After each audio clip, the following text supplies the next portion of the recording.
Bienvenue à tous. Le ministère pastoral des femmes est un sujet, je dirais, brûlant dans les églises évangéliques au XXIe siècle, car le refus majoritaire d'accorder le statut de prédicatrice aux femmes, et a fortiori le refus de leur accorder la fonction de pasteur ou d'ancien, est une cause, parmi d'autres, de dissension avec la société, avec l'ère du temps, et en particulier avec le reste du protestantisme, une part de l'évangélisme qui accepte les femmes pasteurs et le protestantisme, je dirais, non évangélique.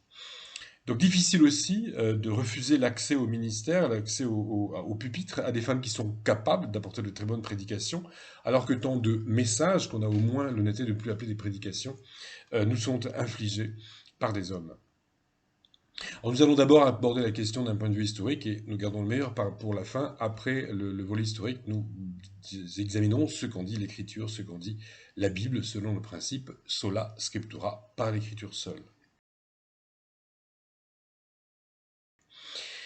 Alors, d'un point de vue historique, il faut savoir que jusqu'au XIXe siècle, la question de consacrer ou non des femmes pasteurs ne s'est posée nulle part. Ponctuellement, on trouve des prédicatrices dans des mouvements peu structurés, comme les prédicantes des Cévennes au XVIe et XVIIe siècle. Ainsi, le nom d'Isabeau Charras est très souvent cité comme justification historique pour la prédication et le pastorat féminin, arguant qu'Isabeau Charras aurait été une pasteur pendant la guerre des Camisards dans les Cévennes, mais en réalité, elle se présentait elle-même comme prophétesse. Donc en fait, être prophète ou prophétesse et être pasteur sont deux choses différentes.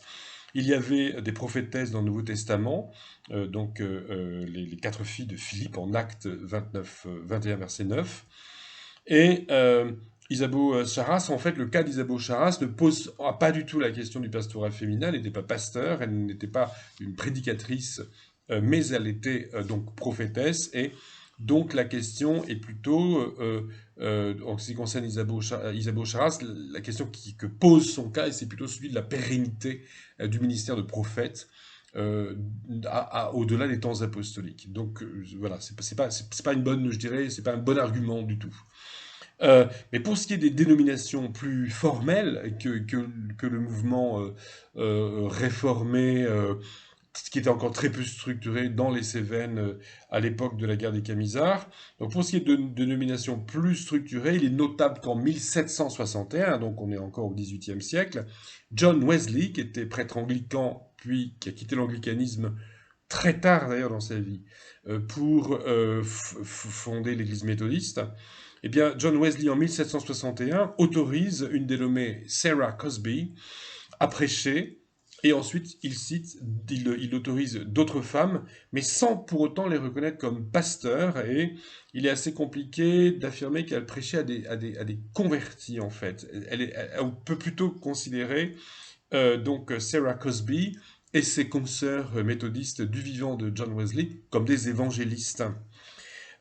Et donc, peu à peu, des femmes, d'abord évangélistes, donc, ont été autorisées à prêcher à des non-convertis dans l'Église méthodiste, même au-delà de la mort de, de Wesley.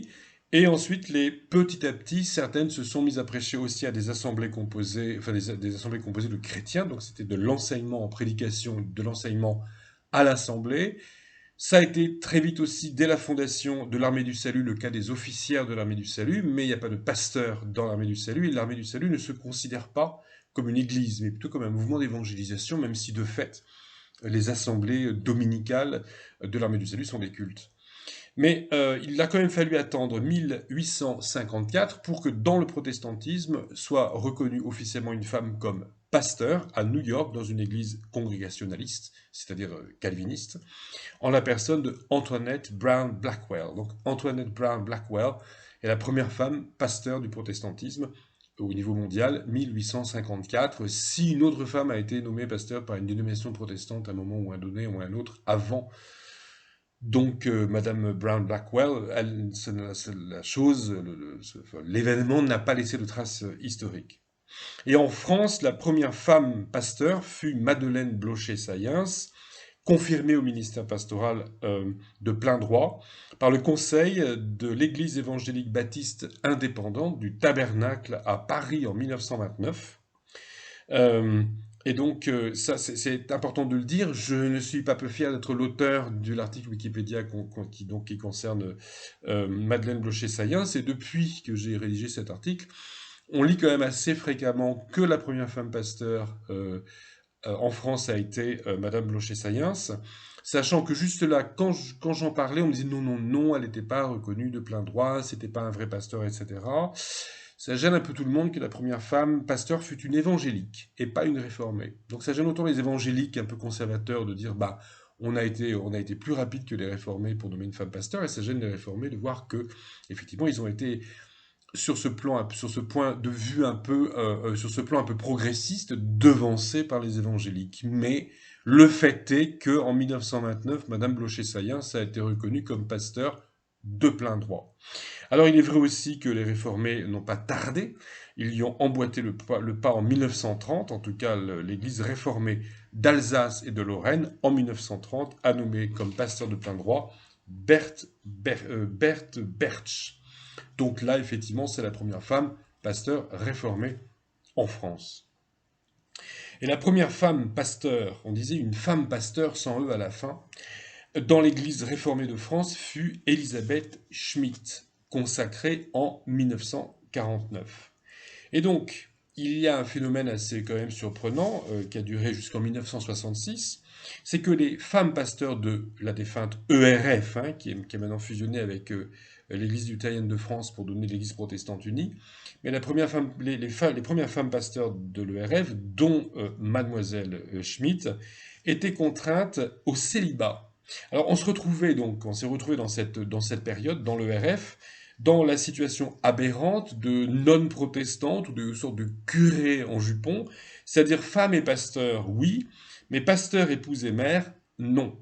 On se demande vraiment quelle justification biblique on a pu trouver à ce genre de situation. Pasteur ou pas pasteur, bah, je veux dire, comment bibliquement accepter qu'une femme soit pasteur tout en lui refusant de se marier et d'avoir des enfants. Mais là, vraiment, grand mystère. Il faut savoir que jusqu'à une époque assez avancée du XXe siècle, alors pas aussi loin que 1966, mais les institutrices n'avaient pas le droit de se marier non plus. On pouvait être institutrice, mais on ne pouvait pas être en même temps institutrice, s'occuper des enfants des autres et avoir mener son propre ménage. Oui. Donc c'était un peu dans l'air du temps, mais en tout cas, c'est évidemment pas du tout biblique. Donc encore une fois, je ne vais pas fouiller la question, mais comment est-ce qu'on pouvait justifier ces choses-là dans le cadre du principe sola scriptura? Alors là, mystère et boule de gomme. Alors, ensuite de ça, les choses évoluent. Il y a de plus en plus de femmes. Alors maintenant, des femmes pasteurs dans l'Église protestante unie, aucun problème.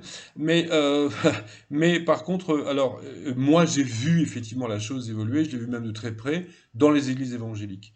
Parce que la première dénomination évangélique française à reconnaître le ministère pastoral féminin, ce fut l'Union des églises réformées évangéliques, qui a consacré au ministère pastoral Corinne Fensch, épouse Finn, et donc qui a été consacrée en 2004. Je précise que j'ai connu Corinne Fensch lors de nos études de théologie à Aix-en-Provence, et malheureusement Corinne est décédée prématurément en 2006.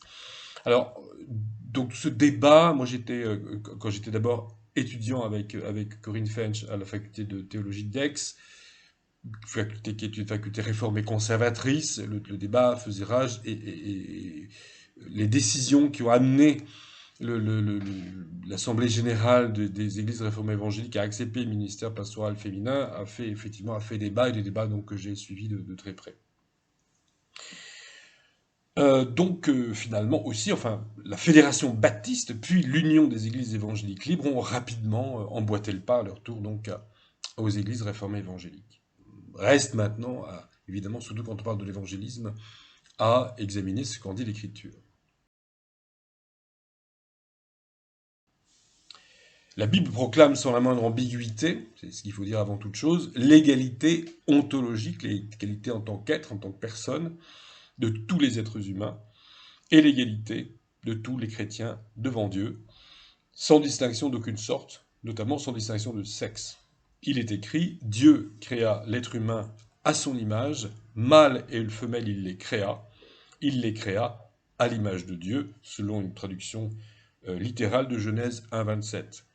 Il est écrit également en Acte 17, 28, « Nous sommes tous de la race de Dieu ». quand même enfin, c'est un texte, je sais, peut-être le texte le plus ancien, avec Genèse 27, qui est encore plus ancien, à proclamer l'égalité de tous et la dignité de tous les êtres humains. Hein. Déclaration universelle des droits de l'homme, tous les êtres humains naissent et demeurent libres et égaux en dignité et en droit, 1948, précédée par une déclaration plus ancienne, donc des droits de l'homme, par la Révolution française. En fait, c'est intéressant de voir que la Bible a été largement, de plusieurs siècles, voire plusieurs millénaires, précurseur dans cette proclamation de l'égalité de tous. Ça, il est important de le dire. Alors, il y a aussi un verset biblique que j'entends souvent citer, à l'appui du ministère, cette fois, féminin, et qui est cette phrase de Paul.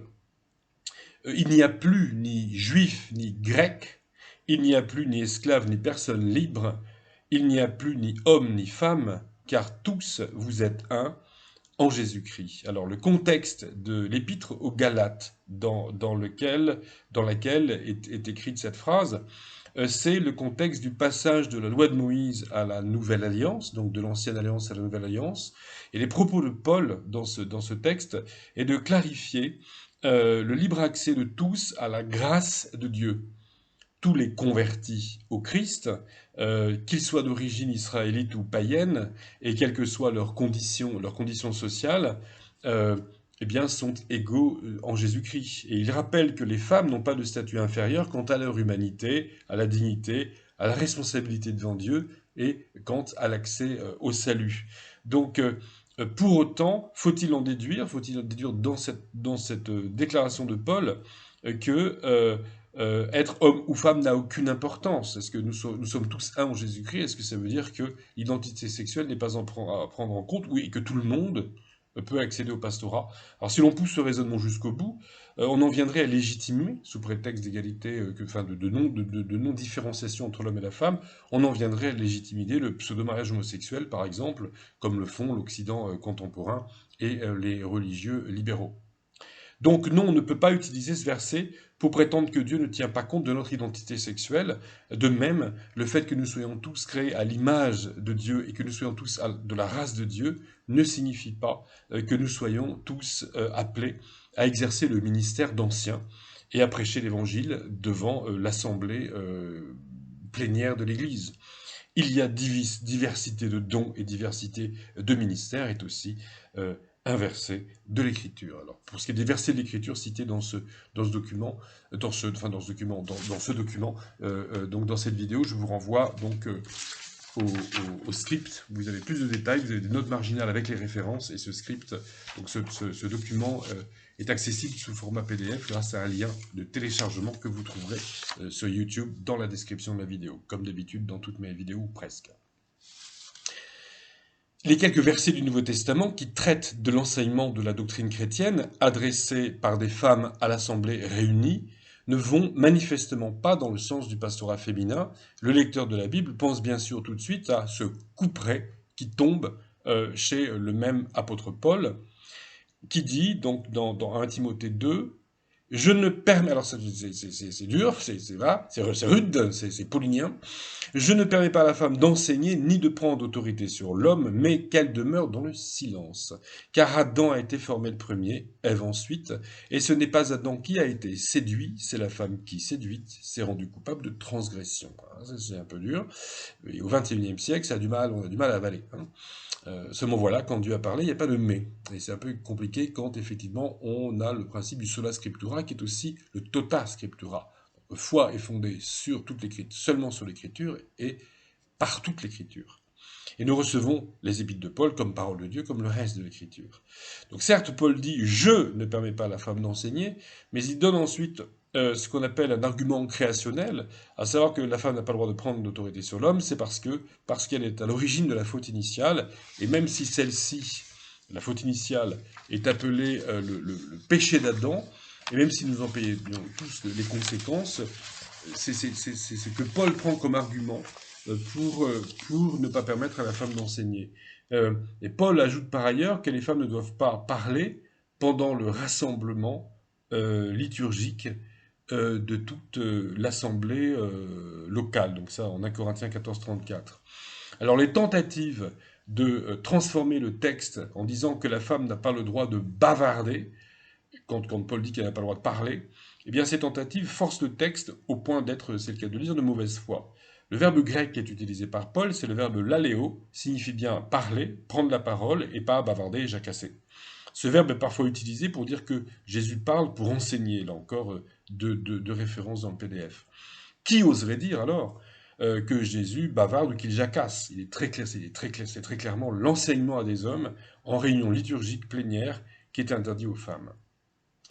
L'argument selon lequel les femmes sont aussi capables que les hommes d'enseigner ne peut pas être retenu non plus, à moins de balayer d'un revers de main les textes que nous venons de lire. La prédication n'est pas uniquement une question de capacité. J'ai entendu des libéraux prêcher en milieu évangélique et faire semblant d'en être, et ils s'y prenaient plutôt bien.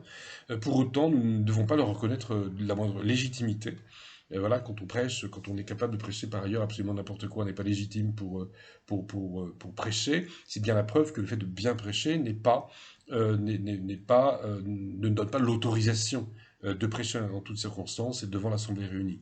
J'ai aussi entendu avec grand profit des prédications apportées par des hommes qui par ailleurs étaient des manipulateurs bien intentionnés, et encore tout récemment.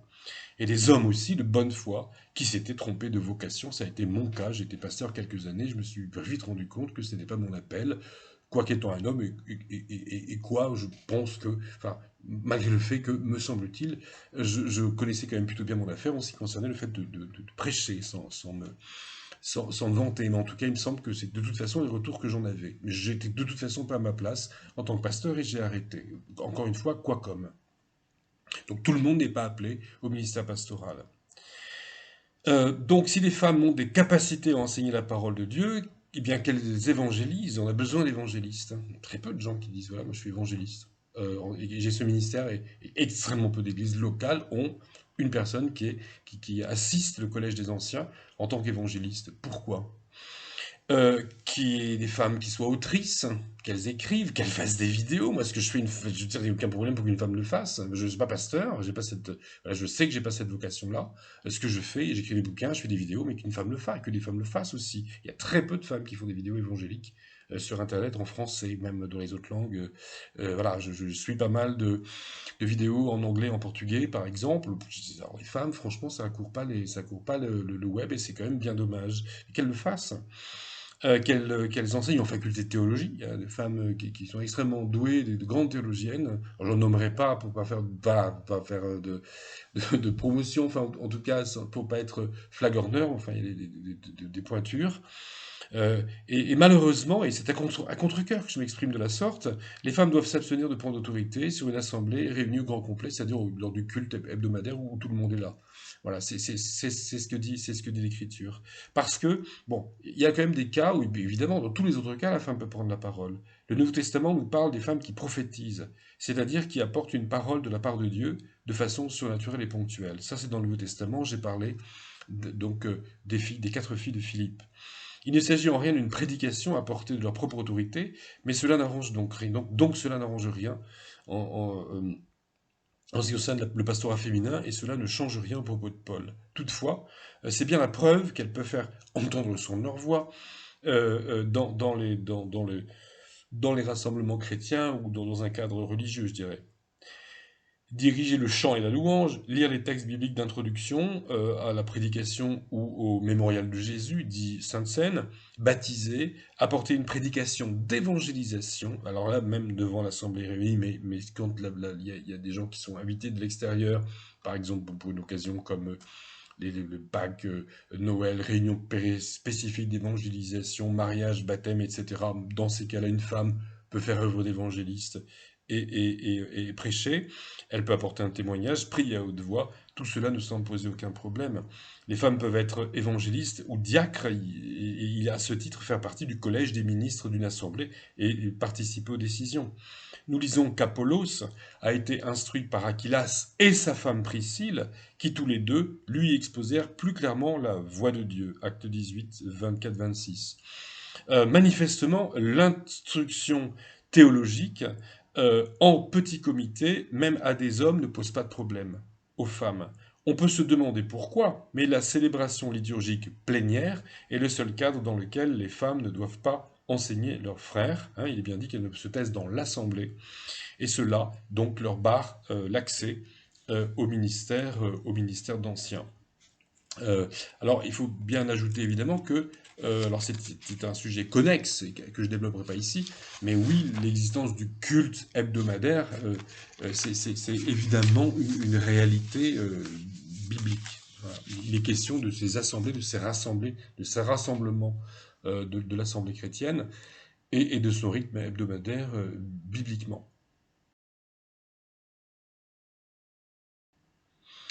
Il y a aussi un cas particulier dans le Nouveau Testament, c'est celui d'une mystérieuse femme apôtre qui répondrait au nom de Junia.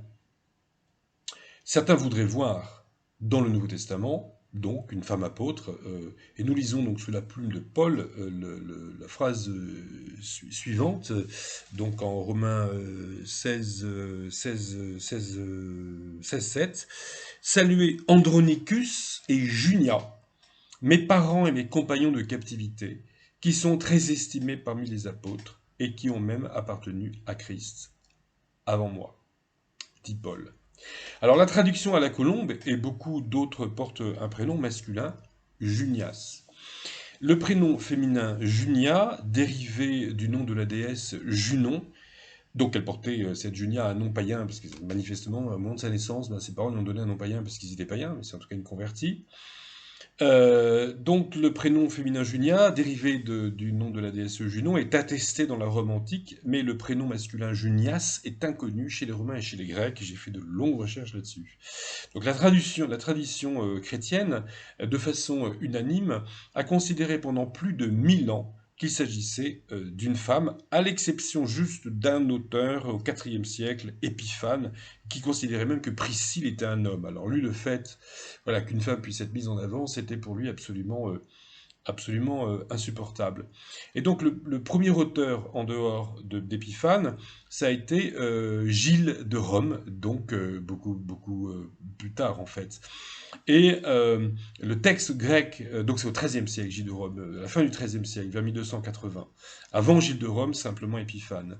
Donc le texte grec, où il est question d'Andronicus et de Junia, est ambigu car le nom est un complément du verbe et il porte donc la terminaison de l'accusatif, la terminaison du complément d'objet direct. Et donc cette terminaison est identique pour le masculin, Junias, et pour le féminin, Junia, à supposer que Junias existe. En tout cas, si Junias existe, l'accusatif, c'est comme celui de Junia, c'est Junian. Et les accents ont été ajoutés pour faire la différence entre masculin et féminin. Et en règle générale, les accents ont été ajoutés dans le grec du Nouveau Testament pour clarifier certains passages très tardivement. Donc sans accent, donc pendant des siècles, Yunyan a été accentué. Il n'y avait pas d'accent et ensuite il a été accentué au féminin. Mais l'original sans accent ne permet pas de trancher. Hein. C'est Erasme en 1516 qui accentue Junias Ah non, pardon, Erasme en 1516 accentue au féminin, justement. 1516, Erasme accentue au féminin. Et pour ma part, l'unanimité de la tradition jusqu'à une période très tardive, donc jusqu'à la fin du XIIIe siècle, à une exception près, pour voir Andronicus et Junia comme un couple, me semble probante et je pense que Junia était une femme. Mais cela ne fait pas d'Andronicus et de Junia des apôtres. Il est écrit qu'ils étaient très estimés parmi les apôtres, pas qu'ils étaient apôtres. La TOB 2010, la traduction écuménique de la Bible, dans sa version 2010, traduit ce sont des apôtres éminents. Pour une traduction de la Bible qui implique des catholiques, même des orthodoxes, il me semble, oui, des orthodoxes même en 2010, fallait faire fort quand même. Alors non, très estimés parmi les apôtres, ça ne veut pas dire qu'ils étaient apôtres. Si on dit de moi, Monsieur Marais est très estimé parmi les élèves de 6e H, ça ne veut pas dire que je suis élève. Ça veut dire que les élèves de cette classe, en grande majorité, ont pour moi une grande estime, une grande considération. Hein. Ça ne fait pas de moi un élève. Donc pareil pour Andronicus et Junia, ils étaient très estimés parmi les apôtres, ça ne fait pas d'eux des apôtres. Et il n'y a donc dans le Nouveau Testament aucune femme, ancien, pasteur, apôtre. Et donner aux femmes accès à l'enseignement durant les réunions plénières de l'Assemblée contredit le texte biblique, quoi qu'on en pense et quoi qu'on en souffre. Passer outre sous prétexte que les temps ont changé ouvre la porte à toutes les dérives modernistes. Dans ces cas-là, on fait n'importe quoi, les temps changent et voilà. On acquiesce à toutes les dérives possibles. Alors notons aussi qu'être un homme, je le redis, ne donne à personne le droit de prendre la parole pour dire n'importe quoi et ne confère à personne l'autorité nécessaire pour faire n'importe quoi. Comme dirait un humoriste bien connu, c'est en disant n'importe quoi qu'on devient n'importe qui, hein. Et on peut parfaitement être un homme et vivre une longue vie au service de Dieu sans jamais enseigner qui que ce soit du point de vue de la théologie ou de quoi que ce soit. On peut aussi ne pas être enseignant et être quelqu'un de très bien. On peut être une femme et en toute fidélité à Dieu et à sa parole, remplir à merveille un ministère d'évangéliste ou de théologienne ou encore des fonctions liturgiques dans l'Assemblée. Ou encore, comme je disais, faire des vidéos, encore, écrire des bouquins, et que sais-je. Donc certes, notre compréhension actuelle du libre accès de tous à tous les ministères se heurte à la révélation chrétienne. Ces textes nous gênent, mais ces textes sont là, et il n'est pas honnête de tordre le sens de ces textes pour rendre la Bible plus agréable à lire et à appliquer. Pour ma part, j'aimerais beaucoup pouvoir dire, écrire, enseigner que la prédication durant le culte hebdomadaire et le ministère d'anciens sont accessibles aux femmes, mais cela contredirait le texte biblique. Or, la vérité doit être reçue, elle ne se décide pas, on ne décide pas. Je pense qu'on n'a pas à décider de ce qu'on doit croire en fait, si nous croyons en tout cas que la Bible est la parole de Dieu, si nous voulons fonder notre foi par l'écriture seule, bien, il faut être cohérent même quand il y a des choses qui nous dérangent. Alors, il y a un mouvement maintenant qui est en fait dans le sillage un peu du renouveau calviniste qu'on appelle le complémentarisme, qui reprend en fait de très vieilles thèses, qui est vraiment juste très conservateur en ce qui concerne le statut des femmes, pour pas dire très réactionnaire. C'est une réaction au sens où ça revient en arrière. C'est pas simplement qu'on conserve les choses, mais on revient en arrière. C'est pour ça que c'est pas du tout péjoratif de ma part quand je dis qu'un mouvement est réactionnaire. Et des fois, il faut réagir dans la vie. Voilà. Donc le complémentarisme, donc ce mouvement a été initié par des théologiens néo-calvinistes américains, John Piper et Wayne Grudem, en 1987. D'où effectivement l'incorporation de ce mouvement complémentariste dans le renouveau calviniste auquel nous assistons actuellement. Donc ce mouvement réaffirme les rôles respectifs et traditionnels de l'homme et de la femme dans la famille, dans la société et dans l'Église. Et les assemblées évangéliques qui suivent ce mouvement ne reconnaissent pas le ministère pastoral féminin, mais ces églises refusent également aux femmes la prédication d'évangélisation, la conduite du chant et de la louange lors des cultes. Donc on ne préside pas un culte quand on est une femme dans ce mouvement-là.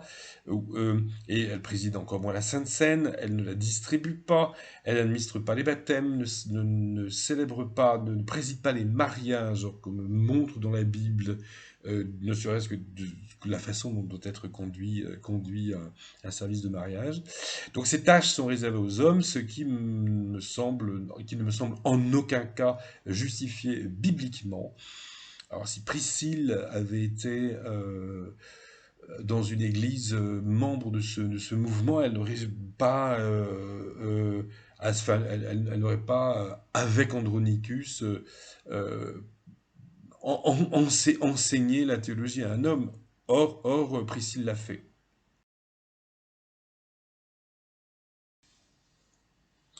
Donc accepter le ministère pastoral féminin sous prétexte d'aller dans le sens du progrès social ouvrirait la porte à toutes sortes de dérives morales. Je parlais notamment tout simplement du mariage homosexuel, de la reconnaissance de l'homosexualité comme une sexualité normale.